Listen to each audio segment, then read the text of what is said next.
से रिलेटेड आता है देखिए। इसके बाद हम करेंगे भूकंप से, जैव विविधता से। यहाँ पे आज 4 टॉपिक करने वाले हैं हम। तो चलिए स्टार्ट करते हैं इसको। और देखिए सबसे पहले अपना जो भी ये टॉपिक्स है ना, इनको फोकस करिए और क्लियर करिए इनको। देखिए आप प्रैक्टिस सेट निकालते हैं, उसमें से ये देखिए आपसे कौन सा क्वेश्चन नहीं होता, और फिर उसके बाद देखिए कि क्या आपका ये टॉपिक क्लियर है या नहीं है। उसके बाद अगर आपका ये टॉपिक क्लियर नहीं है तो देखिए यूट्यूब पे बहुत सारे अच्छे अच्छे चैनल है, तो आप वहाँ से क्लियर करिए इसको।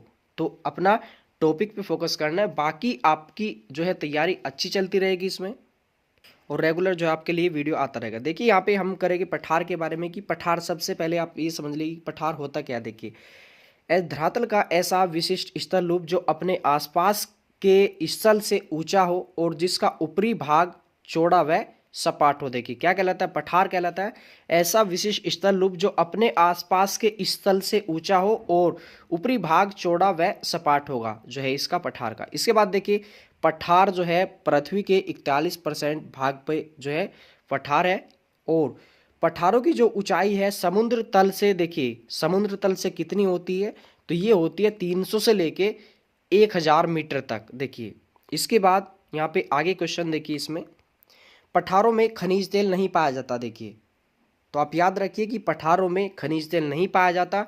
और देखिए अवसादी शैल जो है इन्हीं पठारों की चट्टानें होती है, पठारों की ही चट्टानें होती है अवसादी शैल। आपने देखा होगा कि अवसादी शैल जो है उसमें क्या मिलता है, खनिज तेल पाया जाता है, लेकिन देखिए यहाँ पे पठारों में खनिज तेल नहीं पाया जाता।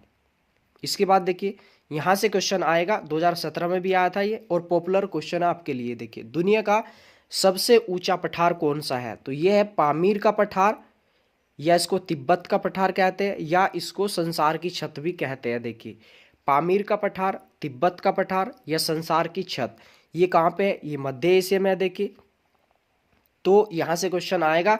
इसके बाद देखिए इंडिया से एक क्वेश्चन आएगा। देखिए यहाँ पे खनिजों का दिल व देश कहा जाता है भारत में खनिजों का दिल व देश कहा जाता है, ये कहा जाता है दक्कन के पठार को या विशाल प्रायद्वीप पठार को।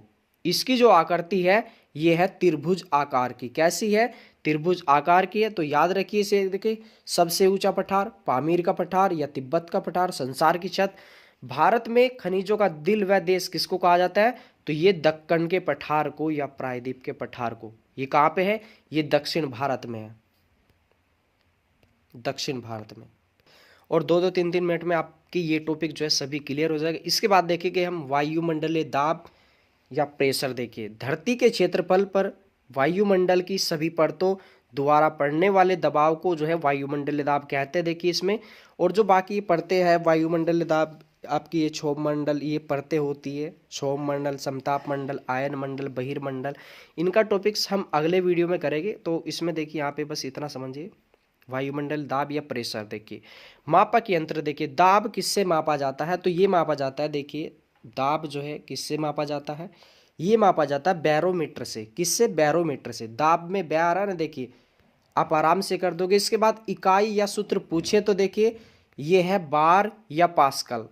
क्या है, बार या पास्कल है इसका इकाई या सूत्र। किसका है, दाब का। देखिए तो इसमें भी बार में भी बै आ रहा है इसमें, और आप पास्कल याद रखिए। मापक यंत्र बैरोमीटर, इकाई या सूत्र बार हो जाएगा या पास्कल हो जाएगा। इसके बाद देखिए यहाँ पे दाब के बारे में पूछ सकते हैं आपसे क्वेश्चन कि दाब कहाँ पे ज़्यादा होता है, कहाँ पे कम होता है, कैसे ये दाब घटता है या बढ़ता है। देखिए आप ये मान लीजिए, आप एक उदाहरण लीजिए अपने ऊपर। देखिए आप इसको ऐसे समझ लीजिए।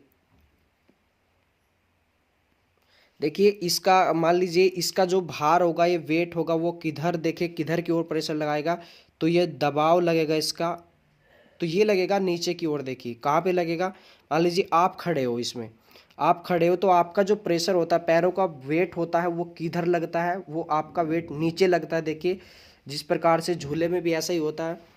तो देखिए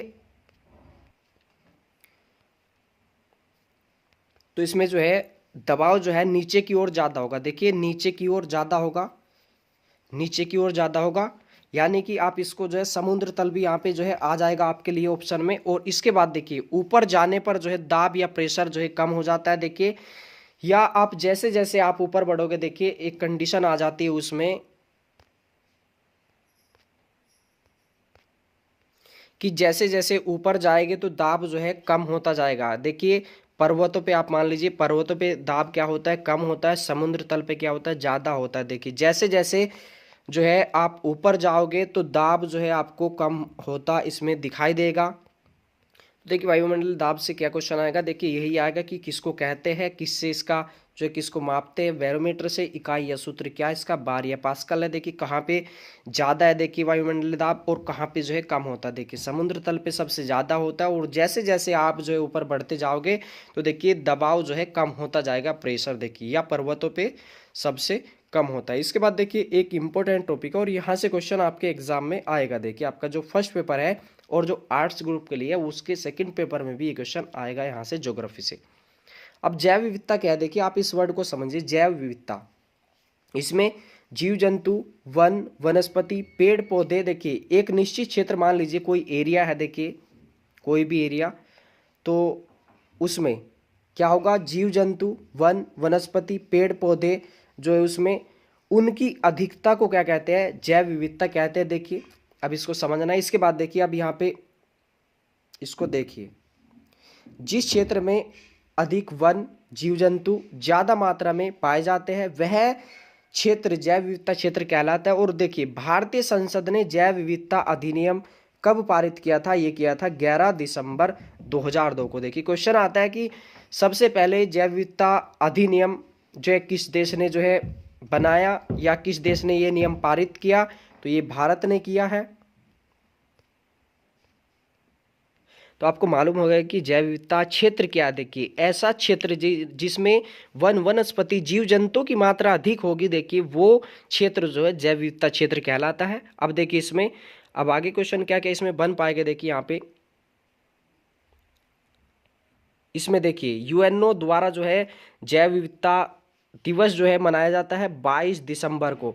इसके बाद जैव विविधता में प्रथम देश कौन सा है, तो ये है ब्राज़ील है। देखिए यानी कि ब्राज़ील में जो है जैव विविधता सबसे ज़्यादा पाई जाती है। और जैव विविधता जो ये है ये, और ये ब्राज़ील जो है देखिए ये कहाँ पे है, देखिए ये उत्तरी अमेरिका हो गया, ये दक्षिण अमेरिका हो गया, ये हो गया यूरोप, और ये हो गया एशिया, और इसके बाद जो है यहाँ पे हो गया अफ्रीका, और ये डाउन्स में जाओगे यहाँ पे मिलेगा ऑस्ट्रेलिया। देखिए ये जो ब्राज़ील है ये है दक्षिण अमेरिका में। देखिए और देखिए दक्षिण अमेरिका का जो ब्राज़ील है, देखिए ब्राज़ील कहाँ पे, दक्षिण अमेरिका में। अगर देश पूछा जाए किस देश में जैव विविधता सबसे ज़्यादा है, तो हो जाएगा ब्राज़ील इसका आंसर। अगर पूछा जाए ये जो महाद्वीप है, देखिए इन महाद्वीपों में सबसे ज़्यादा जैव विविधता कहाँ पे पाई जाती है, तो ये हो जाएगा अफ्रीका महाद्वीप में। कहाँ पे पाई जाती है, अफ्रीका महाद्वीप में। ऑस्ट्रेलिया में भी जो है जैव विविधता पाई जाती है, ऑस्ट्रेलिया का जो ये क्षेत्र है आसपास का इसमें। इसके बाद भारत के स्थान पूछेंगे इसमें, कौन कौन से भारत के स्थान इसमें। तो अभी हम देखिए आगे देखने वाले इसको, सर्वाधिक जैव विविधता पाई जाती है, देखिए ये कहाँ पे पाई जाती है।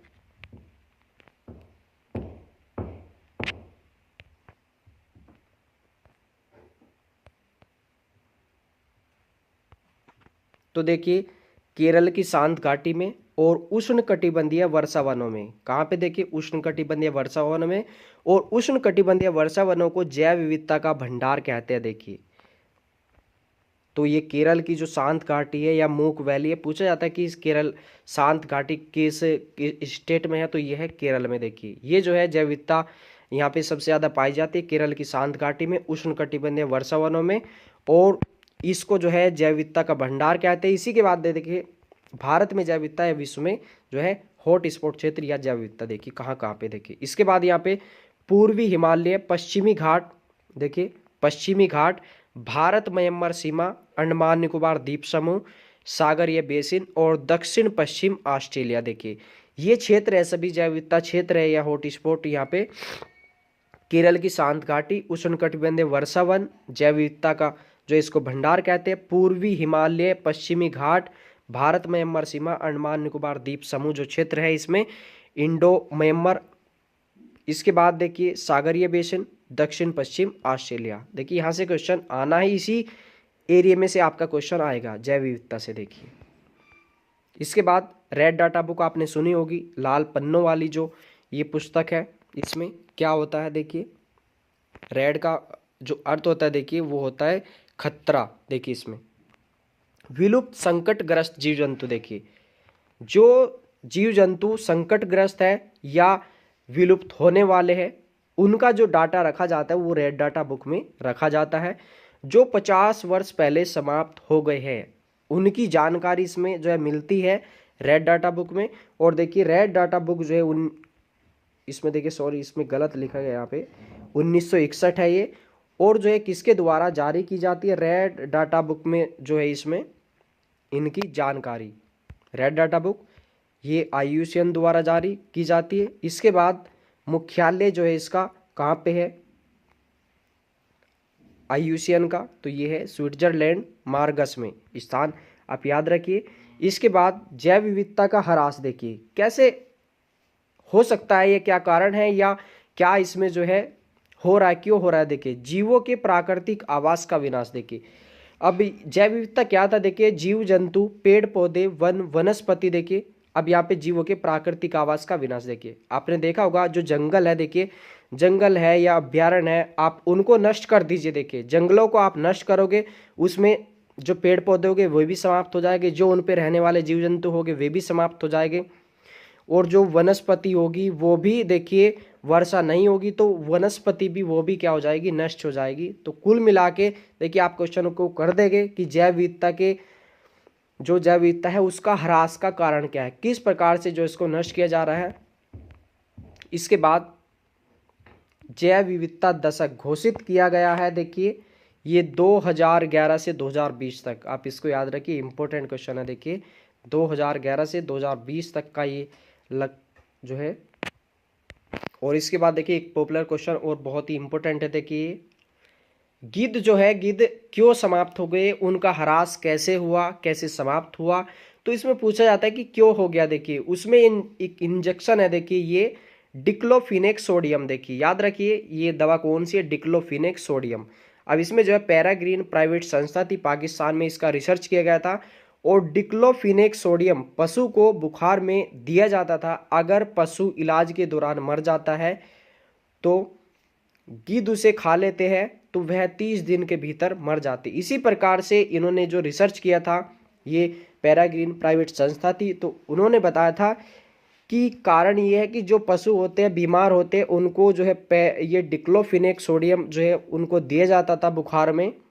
अगर फिर जो है पशु मर जाते थे उनको जो फेंक दिया जाता था इधर उधर, तो उनको गिद्ध जो खाते थे, इसी कारण से उनका ह्रास हुआ है। गिद्ध आज देखने को नहीं मिलते ज़्यादातर। तो गिद्ध के ह्रास का जो कारण हुआ ये हुआ डिक्लोफिनेक सोडियम। ये क्वेश्चन पूछा जाएगा, देखिए डिक्लोफिनेक सोडियम। इसके बाद देखिए कौन सा देश सदस्य नहीं है जैव विविधता समझौते का, बहुत इंपॉर्टेंट क्वेश्चन है। देखिए ये है अमेरिका। अमेरिका जैव विविधता समझौते का सदस्य नहीं है। और सबसे लंबा जो जीवित वृक्ष है कौन सा है, पूछा जा सकता है आपसे, तो यह है सिकुआ। ये कहाँ पे मिलता है, ये कैलिफोर्निया में मिलता है। इसकी जो ऊंचाई है देखिए 379 फीट तक इसकी ऊंचाई होती है। कितनी होती है, 379 फीट तक इसकी ऊंचाई होती है। देखिए जैव विविधता समझौते का सदस्य नहीं है अमेरिका। जैव विविधता का ह्रास कैसे हुआ, देखिए ये हुआ है जीव जंतु के जो प्राकृतिक आवास है उनको नष्ट करने से ये, और जो है प्रदूषण है या पेड़ों की कटाई होती है, इस कारण से जैव विविधता का ह्रास हो रहा है। और देखिए गिद्धों के ह्रास का कारण भाई डिक्लोफिनेक सोडियम। जैव विविधता क्या होती है, एक निश्चित क्षेत्र होगा उसमें जीव जंतु और पेड़ पौधे जो है उसको जैव विविधता कहते हैं। कहाँ पे जैव विविधता मिलती है, केरल की शांत घाटी में, उष्ण कटिबंधीय वर्षा वनों में, और पूर्वी हिमालय पश्चिमी घाट। देखिए आप इसको हल्का सा यहाँ पे समझिए, भारत में ये क्वेश्चन यहाँ से पूछा जा सकता है। देखिए ये है पूर्वी घाट और ये जो है पश्चिमी घाट है। देखिए तो यहाँ पे जो है पश्चिमी घाट पे जो है जैव विविधता देखने को सबसे ज़्यादा मिलती है। इसके बाद देखिए यहाँ पे आगे विश्व वन्य जीव कोष WWF का कार्यालय कहाँ है, ये है स्विट्जरलैंड में। अब देखिए WWF का फुल फॉर्म पूछा जा सकता है, देखिए वर्ल्ड वाइड फंड। देखिए इसका जो चिन्ह है ये है लाल पांडा। देखिए क्या है, लाल पांडा। और लाल पांडा जो मिलता है कहाँ पे, ये चीन में भी मिलता है। इसके बाद देखिए WIIE का जो मुख्यालय है ये देहरादून में है। इसके बाद अब जैव विविधता सर्वाधिक है, किस महाद्वीप में ज़्यादा है, किस देश में ज़्यादा है, किस स्थान पे ज़्यादा है, कैसे जैव विविधता घटती है बढ़ती है, तो आप इसको ऐसे समझना। देखिए ये पृथ्वी है, ग्लोब है, देखिए, और ये जो मध्य से जो रेखा गुजरती है कौन सी है, तो ये है भूमध्य रेखा। देखिए यह इसको कहते हैं विषुवत रेखा, तो आप इसको याद रखना। देखिए यहाँ पे क्या होता है, टेम्परेचर बहुत ज़्यादा होता है हमेशा भूमध्य रेखा पे। इससे 23.5 डिग्री ऊपर जाओगे तो यहाँ पे मिलेगी कर्क रेखा। कौन सी रेखा मिलेगी, कर्क रेखा। 23.5 डिग्री दक्षिणी गोलार्ध में आओगे आप तो ये मिलेगी मकर रेखा। कौन सी, मकर रेखा। अब देखिए जहाँ पे गर्मी ज़्यादा होगी वहीं पे क्या होगा, गर्मी के कारण वर्षा ज़्यादा होगी, जो है बादल बनेंगे, वर्षा ज़्यादा होगी। जहाँ गर्मी ज़्यादा होती है वहाँ सबसे ज़्यादा वर्षा होती है, तो आप ये याद रखना बस इसके अंदर। तो देखिए अब जैव विविधता जो है सबसे ज़्यादा अगर पूछा जाए, देखिए कहाँ पे होती है, तो देखिए ये जो है भूमध्य रेखा के जो आसपास के क्षेत्र होते हैं विषुवत रेखा के, यहाँ पे जैव विविधता सबसे ज़्यादा होती है। और देखिए ये क्या है, उत्तरी ध्रुव है और ये है दक्षिणी ध्रुव। जैसे जैसे भूमध्य रेखा से आप ध्रुवों की ओर बढ़ोगे तो जैव विविधता में क्या होगा, कमी आएगी। जैसे जैसे भूमध्य रेखा से दक्षिण गोलार्ध की तरफ जाओगे, देखिए ध्रुव की ओर जाओगे, सॉरी ध्रुव की ओर जाओगे, यहाँ पे भी जैव विविधता घटेगी। तो देखिए अब क्वेश्चन कैसे बनेगा। अब क्वेश्चन है, देखिए सबसे ज़्यादा या सर्वाधिक जैव विविधता पाई जाती है तो किस देश में पाई जाती है, ये ब्राज़ील में पाई जाती है, ये है दक्षिणी गोलार्ध में। अगर भारत में पूछा जाए, देखिए भारत में भी जो है जैव विविधता पाई जाती है और भारत का जो विश्व में स्थान है वो है 12वां। देखिए कौन सा है, 12वां है। और भारत के आपको स्थान पता है ये कौन कौन से है, पश्चिमी घाट है आपका, भारत म्यांमार सीमा है। और इसके बाद देखिए यहाँ पे अगर महाद्वीप पूछा जाए तो महाद्वीप है अफ्रीका, अफ्रीका महाद्वीप है। और देखिए अफ्रीका जो महाद्वीप है उससे तीनों रेखाएं गुजरती है, कर्क रेखा, भूमध्य रेखा और मकर रेखा। देखिए महाद्वीप से पूछे तो ये हो जाएगा अफ्रीका।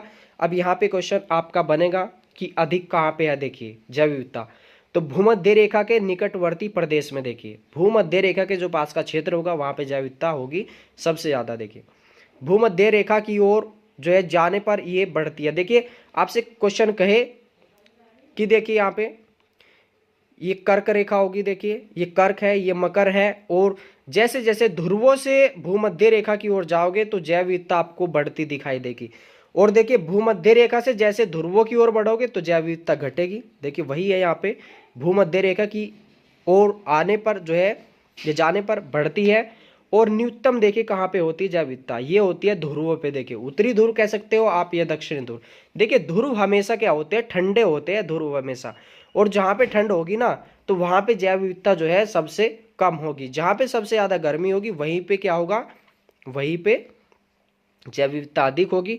हॉट स्पॉट देखिए विश्व में कितने हैं, तो ये है 76 है और भारत में जो है 4 है इसमें। अब कौन कौन सा, देखिए भारत का सबसे बड़ा जो क्षेत्र है वो है भारत म्यांमार सीमा।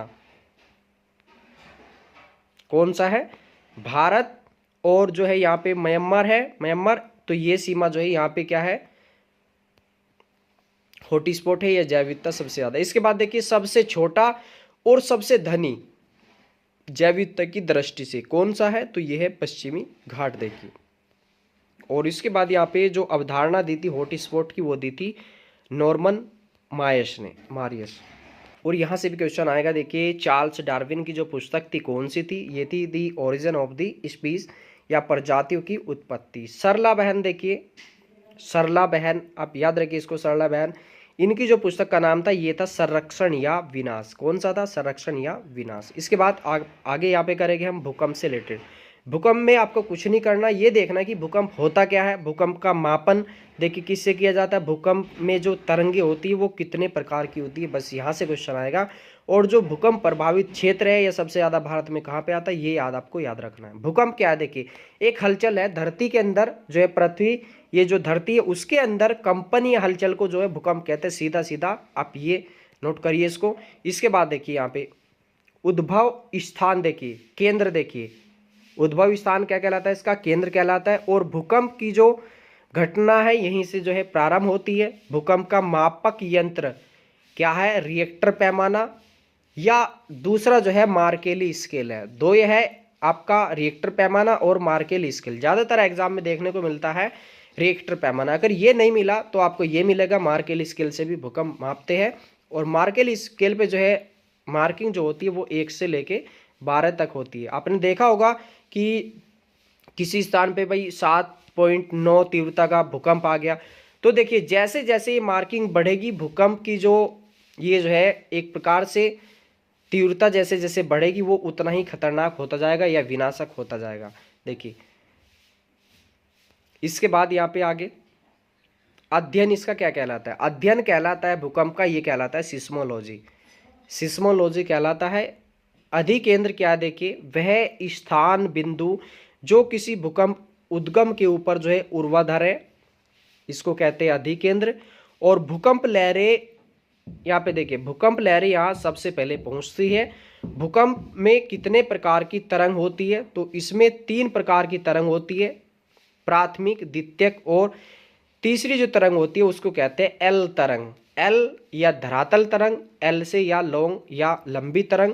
देखिए और ये जो प्राथमिक तरंग है प्रत्येक माध्यम से गुजर सकती है। द्वितीय की जो तरंग है वो केवल ठोस से, और जो है ये एल तरंग है ये ठोस, द्रव, गैस तीनों माध्यम से गुजर सकती है। देखिए ये भी। इसके बाद देखिए यहाँ पे जो सम भूकंप रेखा है ये क्या है, देखिए तो समान भूकंप तीव्रता को मिलाने वाली रेखा। भूकंप की उत्पत्ति विवर्तनिका प्लेट टेक्टोनिक से जो है संबंधित है ये। तो आपके भूकंप से रिलेटेड, दाब से रिलेटेड, पठार से रिलेटेड, जैव विविधता से रिलेटेड जो है मैंने कंप्लीट करा दिया आपके टॉपिक। और मैं चाह रहा हूँ कि आपने जो पहले पढ़ा है केवल वो आपका रिवाइज हो जाए। देखिए और बहुत ज़्यादा आपको हेल्प होगी। आप वीडियो में कमेंट करते ना, आप थैंक्स बोलते हैं, थैंक्स की जगह आप ये बताइए आप मुझे कि वीडियो आपको कैसा लगा, क्या आपको इससे हेल्प मिल रही है नहीं मिल रही है। देखिए और देखिए फ्रेंड्स, अगर आपको ये लग रहा होगा कि आपका देखिए टाइम वेस्ट होता है देखिए वीडियो या आप नहीं देख पाते, तो ये जो पीडीएफ है ये मैंने टेलीग्राम ग्रुप पे डाल दिया है। जो भी वीडियो आते हैं उनका सबका वहाँ पे फोटो और आपका ये पीडीएफ जो होता है वहीं पे आपको मिल जाएगा। आप इससे भी हेल्प ले सकते हैं अगर आप वीडियो देखिए आप नहीं देख पाते, आपका टाइम नहीं लग पाता।